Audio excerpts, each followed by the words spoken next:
what's up, y'all? It's me, Erica. Sun is in my face. We're going down to the dispensary. You know what it is. Happy Saturday. We are down here. Just came down here to talk about a few things. I actually wrote them down so I wouldn't forget them on the way here. So hopefully it doesn't take me too long to elaborate on these things.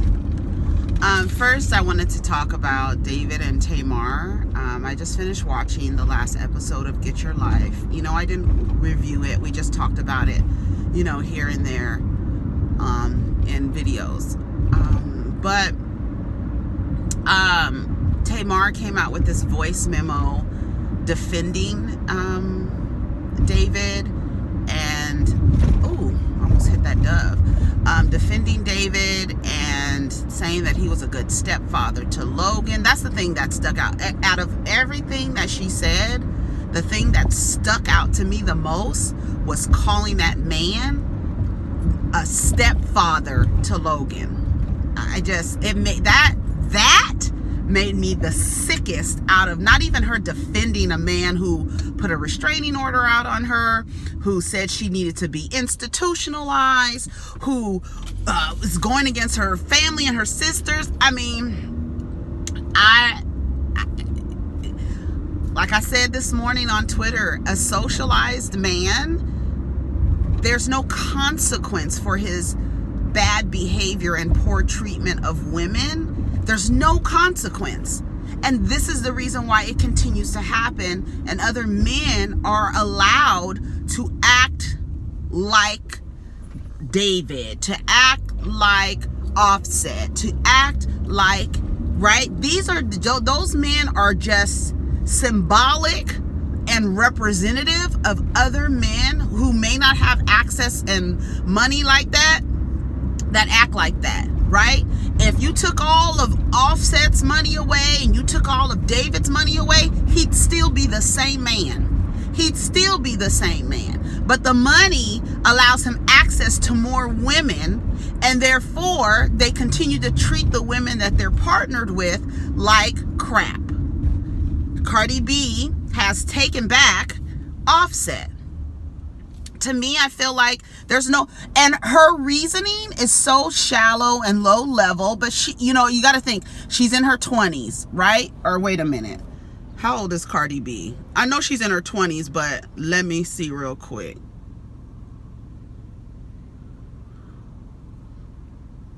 Hold on. 28. All right, you're 28. I thought she was more like 25 or something like that. Because I was like trying to figure out, like, okay, you know, when you're that age, you will do that. Like, you know, break up with somebody, take them back, break up, take them back, break up, take them back, break up, take them back. You know, I'm going to, you know, give her that in her 20s, 28. You're married to this man. He continuously embarrasses you publicly, like literally embarrasses you publicly. I remember the first video that I saw of Offset talking to some woman in a hotel room, telling her that he liked her natural body. That's natural. That's the way I like it, right? And then you're cheating. You do the public display apology, you know, that you like crashed her job, came up to her job, did this public display and saying, oh, I will never hurt you again. I will never do this. And then you like continuously are doing things to harm her and to abuse her. And her reasoning for taking him back was because I miss my best friend and I miss his dick.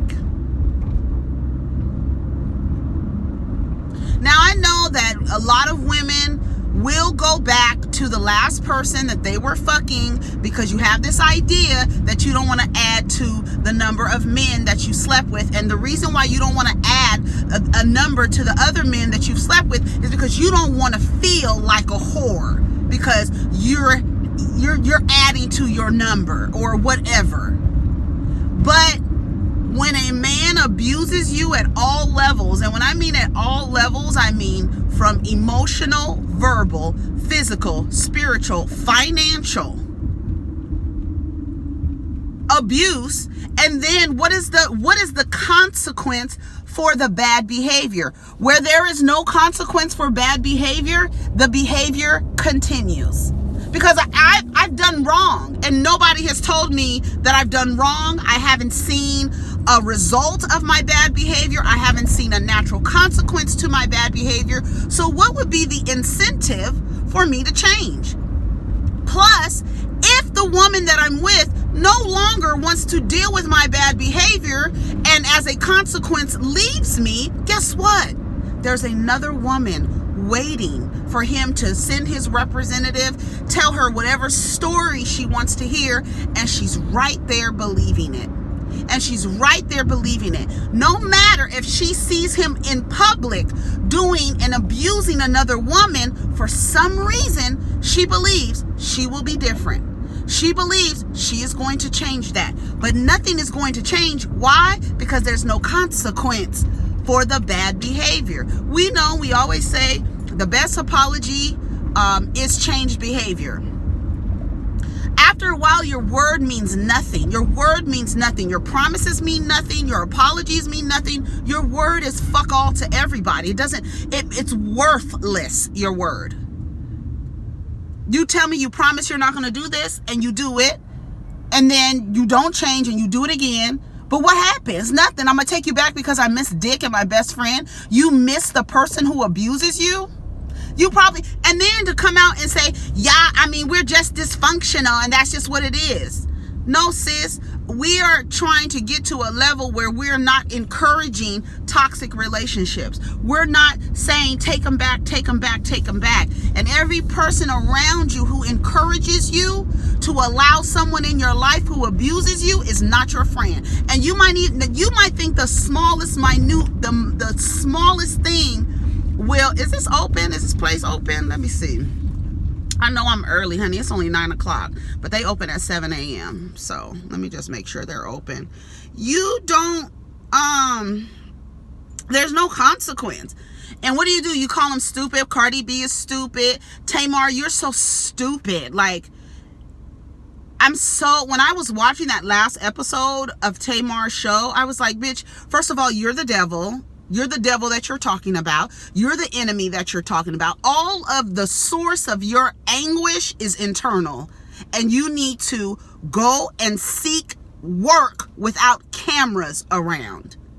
Seriously. Because I don't even understand what is Tamar and Tracy, because I don't watch Braxton Family Values. I have watched clips and things like that. I think I probably watched the first season, but that dynamic never really interests me.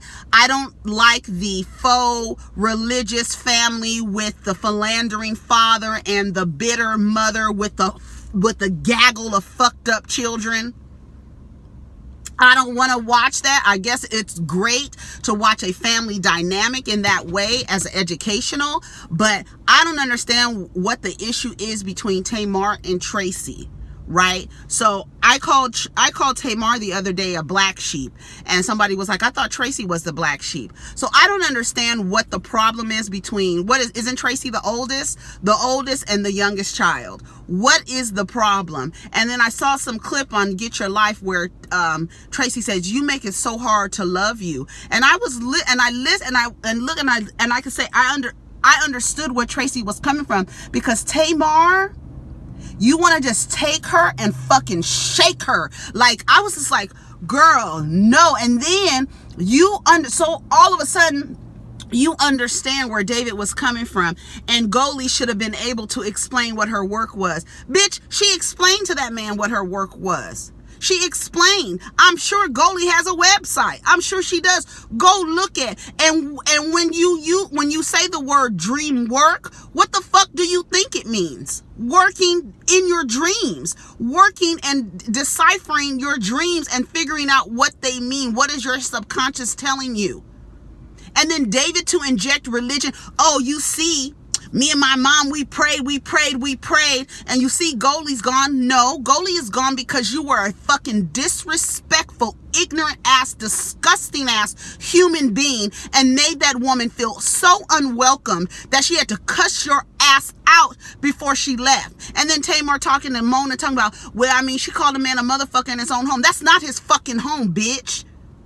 And for you to be making these accommodations for a man who is manipulating you just to say you have a man, like at the beginning of the season, she tells Mona, oh, I feel like somebody needs to ask me a question. So you just want to ring because that makes you feel like somebody wants you because your dad abandoned you. I mean, that's like textbook, and you could see it clearly. You don't need a fucking degree to see what the fuck is wrong with Tamar Braxton. And it's nobody outside of herself. It's all internal. And I hate that she had to hit rock bottom and attempt to take her own life. And maybe she is realizing and getting some help now, but I can see why her sister doesn't like her. Because she, for this entire season, I watched Tamar. I was like, you know, I'm really, when people are dealing with mental issues, when people are exhibiting, you know, signs of some type of personality disorder, you kind of want to have compassion for those people and understand where they're coming from. But what I saw in this, what are these, 8 episodes, I don't know how many episodes, but Tamar became very unlikable. I first felt sorry for her, but then she became unlikable. Like, I don't like your personality. You want to accuse everybody else. You creating all of this sabotaging behavior where you don't show up for hair and makeup. What the fuck? Like, what the fuck is wrong with you? Like, I was like so mad. If anybody needs to be interviewed, it is Michael Beck, that executive producer. I would like to know what his observations were. David is sitting up there like nothing is wrong. That motherfucker.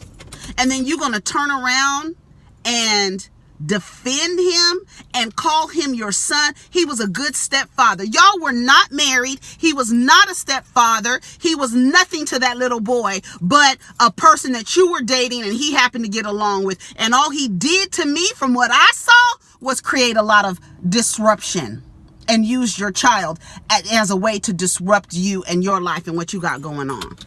I'm gonna get back on Cardi B. I'll be back. All right, I'm back. Oh. All right, so let me tell you what I got. Oh, I'm so excited. I look a mess.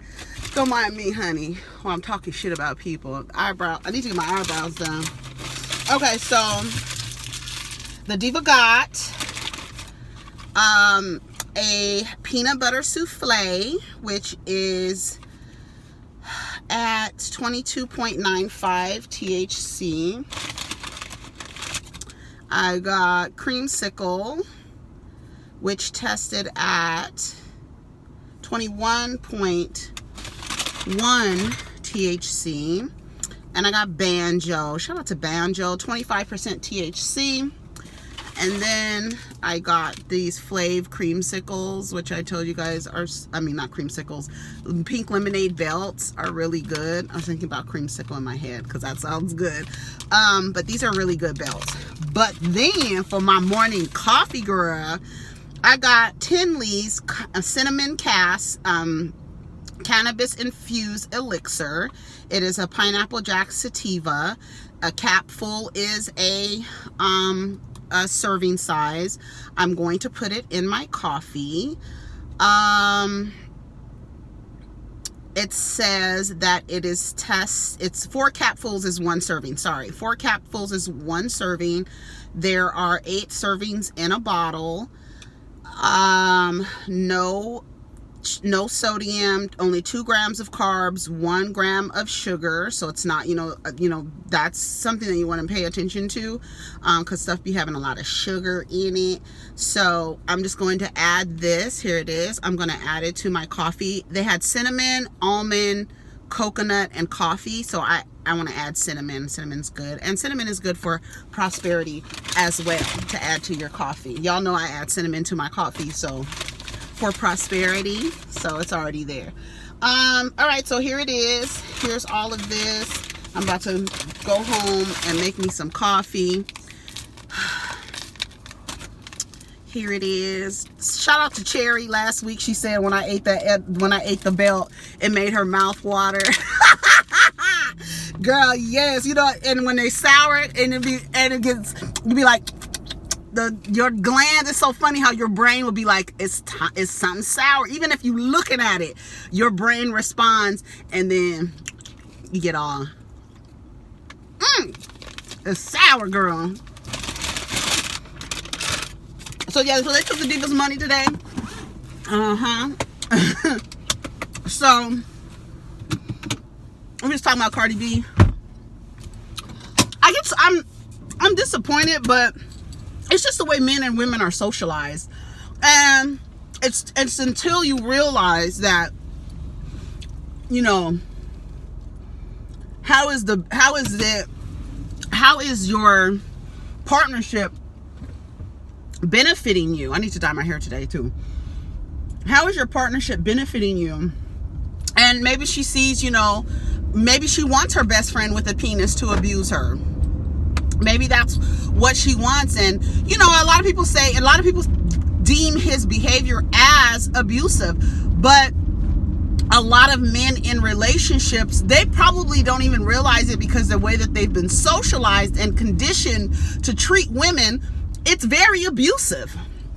And, you know, lucky for you if you find a man who doesn't allow the socialization of men to condition the way that he treats women. You got a good, what is he doing out here? You got a good person to kind of attach yourself to, because you've conditioned men to treat women like this. You've conditioned women to see the abuse as some sort of I thought it was a mosquito in my car, as some sort of badge of honor, to endure pain and abuse as some sort of badge of honor. You've been there for me, for this and that. You've gone through this with me. And then the socialization and the conditioning of a woman is to accept that, take it back, because you've also been conditioned to believe that your worth is dependent on somebody wanting you. It doesn't matter who wants you. It doesn't matter. And the amount of money doesn't matter too. I mean, you could just hop on Facebook on any given day and see a man treating a woman like shit. And to see some kind of scenario that somebody is posting asking, well, what would you do?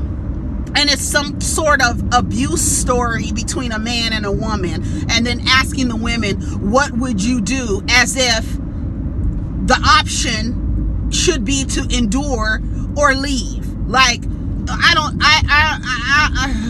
know. I was like, I'm tired of all this. I'm tired of Tamar. I'm tired of the Cardi B. I'm tired of you wanting to be with the person who abuses you. And then like, we're just dysfunctional. That's nothing to be proud of. If you're going to claim, yeah, my family is dysfunctional, but here's the work that we're doing to make a change. No, you're not. You're just taking somebody back because you don't want your number to increase, because you don't want to look like a whore to your community. You'd rather be looking like a goddamn dunce fool in the corner with a cone cap on than to look like a whore. I'd rather be a fucking whore than to be a dummy. I promise you. I'd rather be a whore than a dummy any day. Do you hear me? If you don't think, oh, I don't want Offset to, you know, I want to be, none of that. I don't want my number to go up. I miss my friend. I want some dick. Girl, you can hire an escort and get you some dick. But the problem is, you don't want to look like a whore to the people. Honey, there's so many escorts that probably got dick for days, hanging down to their damn knees. Okay? I'm out of here, y'all. I gotta go. Take care of each other. Protect your energy. Peace.